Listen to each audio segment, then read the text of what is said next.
Hello, welcome to a jolly good time. Well, that's been quite a while, I think, Oh yes, since we had it's been a while. last jolly good time as well. Maybe more than 2 months. Yeah, Halloween and then Thanksgiving and then the insanity of Black Friday and a lot of things been going on. And how was the offer at Toys R Us? Was it indeed 249 for the Wii U?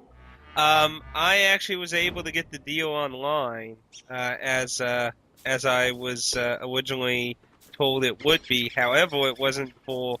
To my new understanding, it's between Black Friday and then for Cyber Monday they were doing it on the 30th and the 30th to the 2nd, I believe.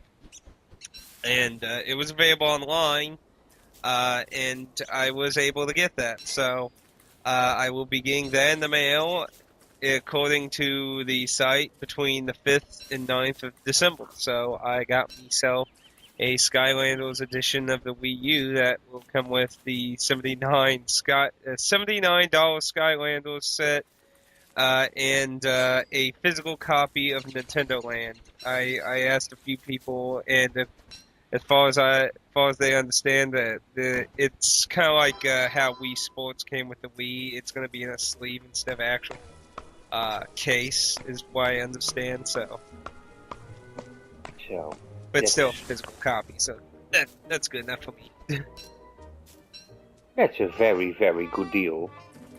Oh yeah, because I If I mean, calculated, even if you don't like the Skylanders, I mean that's a $79 set that comes with a unique. It comes with 3 figures, the portal, in the game, and that's $79. And one of the figures is a limited edition that only comes with this.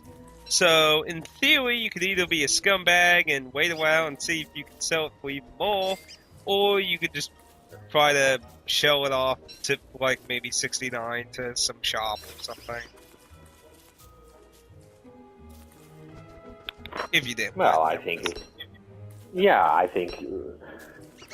But if I calculate it to euros, that would be 190 euros or something for Oh, a Wii U with all those extras. Then that's a very good deal.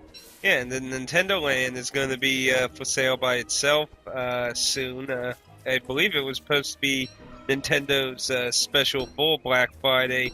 It comes with the Luigi remote and Nintendo Land because they're making all these bundles. They don't have Nintendo Land anymore, so uh, obviously similar to the Wii Sports, they wanted to offer a way for people to get it. I think that was for 59 or 49. So if you need a spare Wii remote, that's not too bad. But just just for the game though, because I mean, if you're getting a Wii U, Yeah, the odds are I you had a Wii, so you probably already have a shitload of remotes. I would not have bought Nintendo Land separate, but if I'm gonna buy a Wii U, that's something I just to check it out what it is. So yeah, it's something that I want. If I buy a Wii U, I want it included with the console to check out what it. It Yeah, really what is Nintendo like a Land is all giant about. tech demo of what you can do with the controller and with party games and that with people. It really, I saw Game Grumps play most of Nintendo Land, and like it really actually is very interesting. It really did make me wonder some of the ideas developers could do with the controller and that. I would get Nintendo Land, but probably not for $59, even if it comes with a Wii remote. Mhm. I'd probably get used. You could probably get like $20 or something at a used store or something, probably. And playing online doesn't require a monthly fee, No, like no monthly fee on no, Nintendo no. console. Ah, So that's please, another plus. yeah, I guess there is a plus on the Wii U's side now that PlayStation will be joining the subscription fee Yeah. side of the world. So I guess that makes Nintendo the new freebie And that might actually be something they might want to definitely consider the next generation. If they want to continue doing the freebie online, they might want to definitely try and make that more appealing next year. Well, not next year, but next system generation. But yeah, I'm very excited. Can't wait to get it. It'll be nice to have something nice and shiny and new. It's been a while since I've had a new console. Yeah, and Xbox and PlayStation 4. Well, and the Wii U as well. At this moment, well, mainly because the games for the PlayStation 4 and Xbox One are not, well, if you like Japanese RPG games. Dead Rising 3 is the only thing I have any interest for. That's on either of the two, and it's only Xbox One. And I always said I swear off the Xbox One for 1 year at least, and at most for a very shitload of time. So, but yeah, that's well, Xbox One. Go ahead. In a couple of years, as a used model, I'm not gonna buy it new. PlayStation 4 as well. I'm gonna at least wait a year. And the only game for the Wii U is that, but there's no release date yet, right? For Fire Emblem Cross Shin Megami. Nope, nothing. No wheel footage or anything for it yet. What I'm interested for on it at the current moment is Wonderful 101, Pikmin 3, and Zombie U.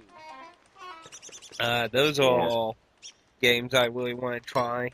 Zombie U will probably be the first game I'll actually get, because, with the holidays, still recovering from Comic-Con and shit, with winter coming and heating bills going up, I'm pretty short on money, to be honest. Now, obviously buying Wii U cheap. Yes, so far for Japanese RPGs, the handhelds are handhelds the best are picks. getting a lot of them. Yeah. Which has its good and bads. For Japan, it's for the Sony side, it's kind of bad for us a little because the PSP still strives in Japan, while in America the PSP is considered dead. So all the new PSP titles are basically sad for us because almost nobody wants to touch those now, obviously. Yeah. That's what I notice here in the game stores as well. They are kind of quitting selling used or new PSP games. They don't sell anyway here, but they are stopping selling used PSP games as well. They are removing them from the websites and online, so and mom and pop stores still have them, but when it comes to actually bringing over new PSP titles, basically Axis Games and Genji Works are the only two people who've done anything lately, and who even knows if they're going to continue doing anything else. Yeah. So that's one title I'm still interested in, but it's about 40 euros. That latest Access virtual novel for the PlayStation Portable. Oh, Sweet Fusion. That's with the attraction park, right? Yeah, that KGM Fude makes, and you play as a fictional granddaughter of his niece. That one. Yeah. I viewed a review, and well, he said it starts slow, but after that it's very nice story and it's interesting so far. I still haven't played a whole lot of it. That is something I need to finish up and see if it turns out really good or kind of mediocre. But it has some interesting ideas to it. But like I said in my own video, I wouldn't expect from what I've played so far, I still wouldn't expect like 999 or Virtue's Last Rewards kind of in depth so far. But it could, Gotta get to the end, you know? Yeah, 999 and virtual, those are two, how to say it in English, Bystanders. exceptional, well, All the compete. they are really, really well done. And I tried playing that FR17 game, but I didn't get far, lost interest. And Yeah, a lot of the other games that the cradle of those two games did, are mostly PS2 ports and PC versions with no real official English or anything, and only a few of them have hacked English and stuff. Bit of a shame. It'd be nice. I was worried because they ported Evo 17 to the 360 about a few months after 999 came out, and I made a video. It's like, we need to let them know we want this fucking game to come over because it's by the same person, and nothing really came from it, sadly. Did they release it in English on the 360? No. But there is a 360 version of it's, as far as I know, the most modern version of it. And it seemed like an appropriate time to try and do something with it. If you advertised it like for the cradles of 999, I'm sure you'd get people to buy it. So, access never. But still, it's a select group of people who are interested in these kinds of games. They might have been afraid that people, obviously, because 999's on the Nintendo DS, that's a pretty big stretch of oddness. Maybe they thought the fan base would have been much thinner to have a DS and a 360. Yeah. Maybe they may have thought, if they even considered it in the first place, that is. But I think. Go ahead. For that kind of genre, the 3DS or the DS would be more successful than releasing it on the Xbox, for example. I think novels do very nice on the DS. I think so too. It's a great system for, to my opinion, 2D graphics. In 3D, I never liked the 3D very much, but for drawings and 2D graphics, it's an excellent system. I just think the touchscreen and everything helps with the eventual interactiveness and getting through dialogue and that. That's why I never played the Vita version last Reward. I wouldn't say it's probably bad, but I probably would say if I did play the Vita version, I would probably prefer the 3DS version of it still. Yeah, that's real personal for everyone. I would prefer the Vita version. Well, there's nothing wrong with that. I'm just saying I just kind of feel like it kind of it's kind of like I guess like RTS is on a console and a PC in a way. I'm not saying it's definitely not as broken, but I think it offers unique enhancements. But anyway, probably wondering about what I was telling you about all your off-screen, which is what I wanted to actually do this jolly good time for. And that was announcement Sega did. About? Sega based... About Atlas. Oh, go ahead. It was about Atlas? Mm-hmm. Sega commented on their plans with Atlas now. We've all been wondering about what are they going to do? Are they going to merge them? Are they going to fire the licensing people? Are they going to keep the American branch? Are they going to publish? Are they going to have any rights at all? Or are they just taking the IPs and filing everyone? We've all been left in the dark, and any few attempts, like at Comic-Con, they're just like, well, we don't know. We're just the American people. So, and the CEO of Sega Sammy, which is the full name of Sega, because in case anyone doesn't know, they merged with Sammy a long time ago. But basically, the CEO of Sega said he believes that Atlus's RPG XPs will be a boon to Sega's operations, and they feel that it would be harmful if they were to take their independence away. So they feel that they should increase their independence and leave them to their own degrees of their development structure. So if held true, Sega, if they're being truthful, Sega has no plans of interfering or intervening in what Atlus does. So this would mean that they can continue on their own projects.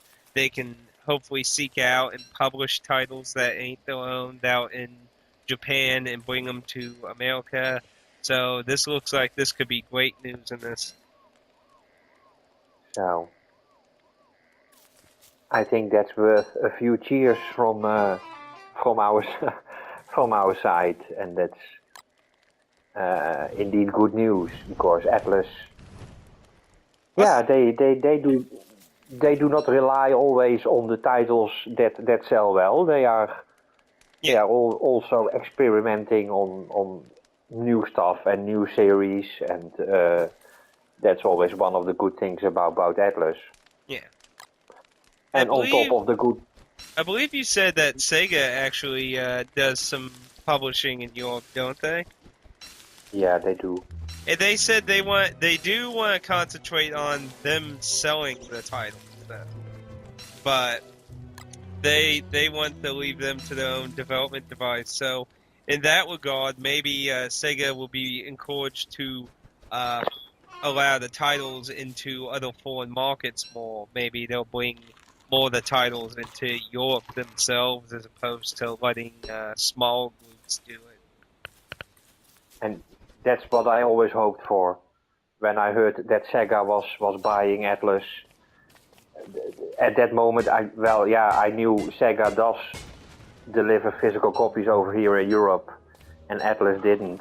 So, well, I think it's the best news for the people outside USA, is that Sega is gonna do the publishing. Yeah, they say they want to be the ones to sell them. By that, I would assume, obviously, since the owner, they get the money mainly, and Yeah. but I'm assuming they'll still leave Atlas logo on there, because that sells shit. People have solely bought games, they have no idea, just because of the Atlas logo. So I'm sure the logo and shit will be branded on anything they can.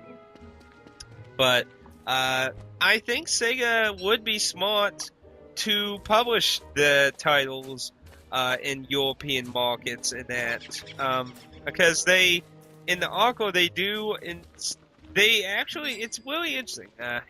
Let me send you it so you can kind of glance at it. Because there is more information in it. There is another topic about to talk about too, but they talk a lot about their expertise in RPGs and that, and how Sega basically has never really been so excellent in RPGs. I would say they only will really export in the old days, like because like Shining Force and Shining in the Darkness and that were really good games back in the day. And nowadays, the Shining series is not exactly much of an RPG even anymore. I think one of the DS entries actually was an attempt to try like Shining Force style gameplay, which is a good thing, because most modern Shining games are just hack and slashes mostly, and usually not very good ones. There's only a few that are somewhat okay. But I think they're definitely recognizing that there was a nice, healthy RPG market even outside of Japan itself, which modern Shining Force, not Shining, modern Shining games have basically never really been able to really achieve a lot of likeness, and most have, after a few attempts, have stayed in their homeland.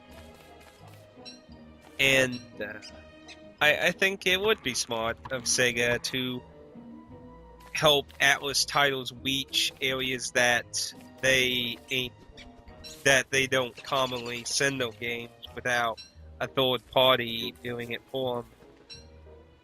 Yeah. Now, another thing. Yeah, I'm glad. Oh, go ahead. Go ahead. For third party, gladly we have still that Ghost Light and Nippon Ichi Software does a lot of releases of Atlas games. Yeah. And Sega has shown interest to let other companies take their games into other countries before. So if they decided still not to, I would assume it would be up to Sega to let a company third party an Atlas title in another country. And I would assume they would probably be fine with that. So even it could still be significant odds of more titles being published by other third parties if they didn't decide to do it themselves. yeah, so I'm wondering who's gonna do Shin Megami Tensei 4. I think Sega itself will do that. Release here in Europe. There was still no announcement of a physical version, was there? Yeah, there was.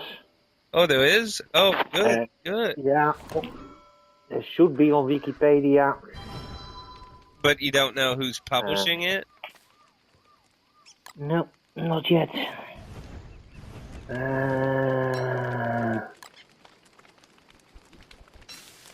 Well, I'm basically looking it up because I want to remind myself again what date it was that it was gonna release here in Europe. Look on Game FAQs quick, see. Oh, I do not like that to be announced. What was this? Oh, still to be announced. Well, that's bad. Let's see. And here I was thinking it would be February, but yeah, according no, still to TBA. Game FAQs, it just says to be announced for 14, and it says Atlas as the publisher, so is what Game FAQs lists. So. But yeah, the last game from Atlas we got over here was that Soul Hackers. I think that was the last physical copy of an Atlas game.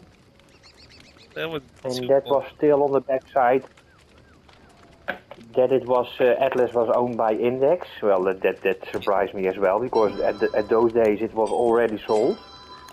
Well, so, the deal that was... at Comic-Con, they said the deal wasn't officially done until sometime in November, so it was still technically Index until whatever undisclosed day in November where they officially did the sale. Which is probably why they're commenting on it now, because until they officially owned it, they basically couldn't. Because, if something went wrong, then they wouldn't own it. So, you don't want to make comments and then be like, oh, never mind, guys. We're not actually buying Atlas. The deal went under. So, that's probably why they didn't comment on it for so freaking long. But I am glad they finally fucking commented on it, though. Because, my worry was they're going to be like, okay, let's see. You guys who translate everything need filed because we can have the Sega team do that. Sorry. No, I just trying to sit down here and imagine like having the English Sonic team translate Persona 5 or something and then do voiceovers. It's like, okay, Tails can be that guy. I don't think that's gonna work out. You make him walk, or you fired. No, I don't know. I guess those are just my weird nightmares. But and who knows who's gonna do the But so that's a couple of good news from Atlas last 2 weeks. First, of course, we got the news about Persona 5 and the dancing game. Alright, the dancing game. Okay, let them make a dancing game. And an Arena 2 game, but What was the other one for the 3DS? It was Persona Q something Labyrinths. It's being directed by the director of Etna Odyssey, and while we don't have actual footage or anything of it being a dungeon crawler, what is it might be a dungeon crawler, though there were all small nitbits of battle pictures in the video of the announcement of it, but as far as I saw, there wasn't any actual gameplay of the dungeon, so I haven't really seen 100% confirmation on it being a dungeon crawl, but that seems to be what a lot of people are saying it will be.